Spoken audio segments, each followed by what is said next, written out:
Bismillahirrahmanirrahim.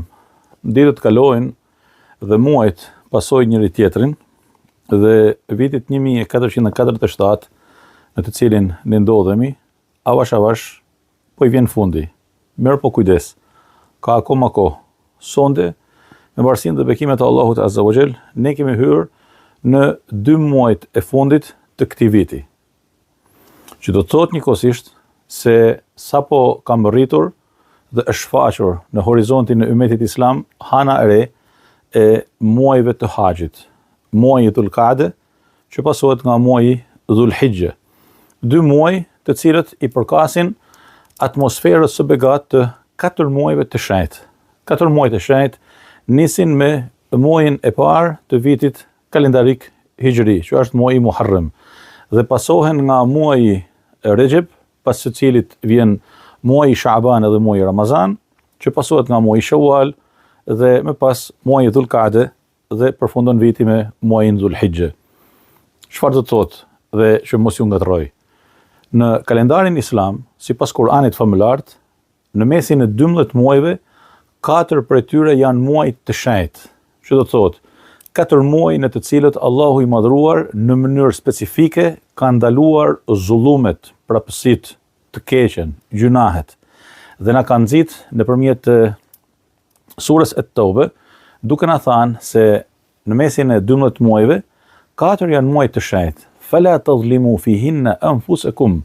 Prandaj mos i bani pa drejtësi vetes tuaj në këto 4 muaj. Këto 4 muaj 3 janë të lidhur me njëri tjetrin, pra muaji Dhul Qa'de, Dhul Hijja, edhe i pari muaji Muharram, që vjen njëri mas tjetrit, dhe i vetmuar në mesin e tyre muaji Rajab. Allahu Azza wa Jall na tërheq vëmendjen të dashurit e mi, që të bëjmë mirë llogarit në raport me Zotin e gjithësisë, të bëjmë mirë llogarit se si i kemi veprat tona, si kemi adhurimet tona ditore, si e kemi marrëdhënien me njëri tjetrin. Dhe kujdes bani çmos që gjatë këtyre ditëve mos të veproni gjunahe, mos të bani gabime. Edhe nëse bani, dhe kjo është krejt e natyrshme se njeriu gabon, me vrapu, me i kërku falje Allahut Azza wa Jall. E nëse i kemi hyrë në hak dikujt, me vrapu dhe me shku dhe me i kërku falje, me i kërku hallalek, sepse nuk e pranon Allahu tauben, as pendimin, pra kërkimin falje të asnjënit prej nesh, nëse i hym në hak dikujt dhe nuk i kërkojmë falje parimisht. Është një kohë shumë e begatë. Prej sot, haxhilerë nga mar bota fillojnë avash të afrohen drejt vendeve të shenjta. Po ndiqja lajmet sot dhe po shihja turmat e para të haxhilerëve të cepave më të largët të globit që po vinin drejt Medinës së pejgamberit alayhi salatu wasalam. Ndoshta për të kalu krejt këtë muaj të begat, muajin Dhul Qa'de, tek pejgamberi alayhi salatu wasalam. Disa të tjerë kanë vërshuar drejt Mekkës së bekuar për të kalu krejt muajin Dhul Qa'de në Qaben e mallnueshme. Allahu ekber, çfarë mirësie. Dhe për të prit muajin Dhul Hijja, pasaj që është edhe esenca dhe zemra e 2 muajve të haxhit, po në vendin e shenjtë e për t'u larguar më pas drejt Medinës së ndriçuar tek pejgamberi alayhi salatu wasalam dhe adhurimi dhe shijimi i asaj atmosfere të begat në qytetin më të ndriçuar të botës. Të dashurit e mi, mufesirët e Kur'anit, ulemat tan, na kanë mësuar që të jemi të kujdesshëm në këtë periudhë të begat. Pra thuaj nga sot e deri në përfundim të muajit Muharram, 3 muaj njëri pas tjetrit, me llogarit veprat tona, fjalët tona, njetët tona mbi të gjitha.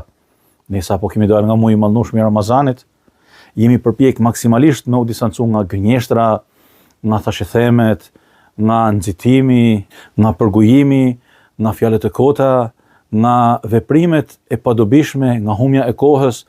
Kemi bashmos me u angazhu për herë më shumë me leximin e Kur'anit famulart, me dëshmimin e shpirtit të bujarisë dhe shpirt madhësisë, e zemërgjansisë në marrëdhënie me njerëzit, me nevojtarët, me skamnorët, me jetimët, me vejushat, me njerëzit mbar. E pastaj me përfundimin e muajit Ramazan na ka ardhur Shawwali, një muaj i butë, një muaj i marr, një muaj që gjithsesi na ka marrë të lidhur me shpirtin e agjerimit dhe ku jemi tash në Dhul Qa'de. Muaj i shenjtë, që pasohet nga muaji i haxhit, Allahu ekber, çfarë mirësie, e që pasohet nga muaji Muharram, po ashtu muaji i shenjtë, që do thotë se Zoti i gjithësisë na tërheq drejt përmirësimit të cilësisë së jetës që e themi shpesh herë, feja ka ardhur për ta përmirësuar cilësinë e jetës së dashurit e mi, për të distancuar nga luftrat e kota, nga betejat e panevojshme, nga humja e kohës, nga shpërdorimi i aftësive që Zoti na ka dhënë, nga shpërdorimi i mundësive që Zoti na ka dhënë për të ndërtuar të mirën, e Zoti na ruaj edhe nga veprimi i atyre veprave me të cilat meritojmë, Zot na ruaj, ndëshkimet dhe mospëlqimin e Zotit të gjithësisë. Sot jemi dëshmitar të një realiteti shumë të zymt përmbar njerëzimin.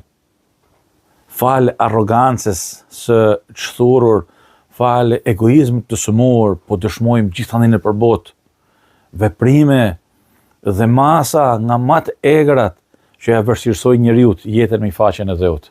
Askush në botë nuk ka të drejtë t'ja privojë njeriut mëkamësit të Zotit, mirësitë dhe bekimet që Zoti ja ka dhënë. Mirë po, ne po shohim se dhe po dëshmojmë luftra, gjakderdhje, vllavrasje, zaptime të pronave, tjetërsim të zvërtetës, shkelje flagrante të drejtave të njeriut. Po shohim gjithandej nga qyteti ion, e vendi ion, e marr globi, prapësi dhe zullume të panumërta që duket se askush nuk arrin t'i ndalë dot. Mirë po, të gjithë ne kemi një aftësi që Zoti na ka dhënë dhe kemi një mundësi që Zoti i gjithësisë na e ka dhënë, mundësinë për të kthyer nga dera e dritës së Allahut Azza wa Jall, për të kërkuar nga mëshira e Tij, për të kërkuar falje përpara durave të Tij, për ta ndruar jetën tonë dhe për ta kthyer nga sistemi i zullumit, e i arrogancës, e i zhvatjes së tjetrit drejt sistemit të vlerave, të harmonisë, të bashkëtesës, e të vllazërimit, e të drejtuarit nga vullneti i Zotit, për të jetuar njeriu në harmoni dhe në paqe me vllain e tij njeri, jo për ta shikuar njëri tjetrin si armiq, jo për ta shikuar njëri tjetrin si një masë e errët që duhet eliminuar për të jetuar vetëm unë. Ka një mësim shumë të madh, me cilin Zoti i gjithësisë e edukoi njeriu e parë, e njerëzit e parë, i mësoi që të ruhen nga një rregull i vështirë dhe e rrësues për mendjen dhe jetën e njeriu në faqen e Dheut. Unë jam më i mirë se sa ai. Egoizmi është shkatërrimtar. E në muajt e shenjtë jemi të ftuar të distancohemi nga egoizmi, të pastrohemi nga egoizmi, siç pastrohemi nga toksinat e ndryshme. E keni pasur si njerëzit juftojnë nëpërmjet reklamave të ndryshme për të pikë këtë apo për të ngrënë atë, për të pastruar organizmin, për të pastruar mëlçia, për të pastruar tamti, për të pastruar. Po zemra kur do të pastrohet? Po shpirti kur do të pastrohet? E mi të gjitha me çfarë mund të pastrohen? Me kthimin e sinqert nga dyert e pendimit dhe mëshirës së Allahut Azza wa Jall, dera e të cilit është përherë hapur për gjithë secilin prej nesh. Dhe askujt nuk i mbyllet dera e pendimit dhe dera e mëshirës së Allahut të madhëruar. Prandaj, të dashur të shtrenjtë, e jeni ta shfrytëzojmë këtë kohë të begatë, të vendosim një program ditor për përmirësimin e adhurimeve ditore, të vendosim një program ditor për të rritur në marrëdhënie me Kur'anin, të vendosim një program ditor si programet e Ramazanit edhe më shumë se aq, për ta shijuar këtë atmosferë të begatë dhe kujdes, çdo gjuna në këtë periudhë të shenjtë shumë fishohet, ndëshkimi i tij nesër ditën e gjykimit. Përderisa njeriu nuk kërkon falje, nëse ke bën një gabim, ke bën një gjuna, vrapo me kërku falje. Vrapo me thënë astaghfirullah, vrapo me i thënë tjetrit halal, kam gabu, ma ban halal, rëshqita, devijova, u hutova, nuk e kisha me qëllim, nuk.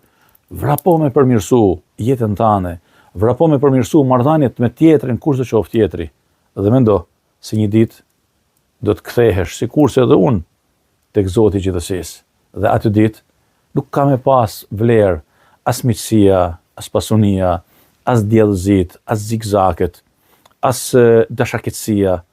Atë ditë secili do të jap llogari për veprën e tij ballë për ballë me Zotin e gjithësisë. Atë ditë do të dëshmojnë gjymtyrët tona, do të dëshmoj dora, kama, gjuha, syni, veshi, çdo gjë.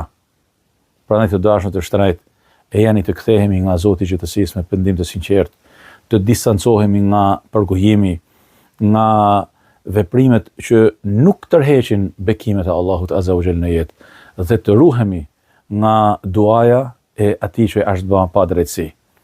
të ruhemi nga duaja e atij që i kemi hyrë në hak, e të vrapojmë për të kërkuar falje, e për të kërkuar halal atij që i kemi hyrë në hak, sepse duaja e atij që i janë shkel të drejtat, e është zaptu prona, e i është në përkam e drejta, e i është përfol emri dhe neri, e është hell baltmi të duaja e tij është e pranuar dhe kur nuk refuzohet para durve të Allahut Azza wa Jall.